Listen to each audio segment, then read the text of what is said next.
नाजरीन, आपको अहम खबर से आगाह करें। एलडीए की बड़ी कार्रवाई सामने आई है। जोहर टाउन में कब्जा माफियों से करोड़ों रुपए की गैर कानूनी 4 प्लाट्स वागुजार करा लिए गए हैं, जबकि एलडीए अमले ने प्लॉट्स पर कायम गैर कानूनी तामीरात को मस्मार कर दिया गया है। आपको अहम खबर से आगाह कर रहे हैं। जोहर टाउन में कब्जा माफिया से करोड़ों रुपए के गैर कानूनी 4 प्लाट्स वागुजार करा लिए गए हैं, जबकि एलडीए अमले ने प्लाट्स पर कायम गैर कानूनी तामीरात को मस्मार कर दिया गया है। इसी पर बात करने के लिए हमारे साथ मौजूद हैं bureau chief Star Asia News Mohammad Asghar Bhatti. Asghar Bhatti, कहिएगा क्या तफसीलात हैं आपके पास? जी बिल्कुल, आपको मैं बताता चलूं कि डायरेक्टर जनरल एलडीए अहमद अजीज तारड़ की हदायत पर आज जोहर टाउन में कब्जा माफिया के खिलाफ बड़ी कार्रवाई सामने आई है और कब्जा करने वालों के खिलाफ जोहर टाउन H1 ब्लॉक में कार्रवाई करके 4 प्लाट जो कि करोड़ों रुपए के बताए गए वागुजार करवा लिए गए हैं।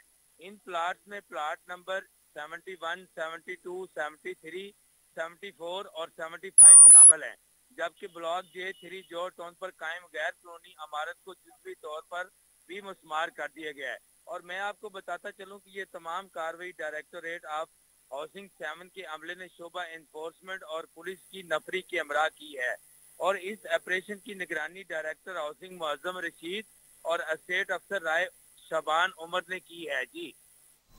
जी, एलडीए ने वागुजार करवा ली गई हैं ज़मीनें। मोहम्मद असगर भट्टी, आप हमें तफसीलात से आगाह कर रहे थे। आपका बहुत शुक्रिया।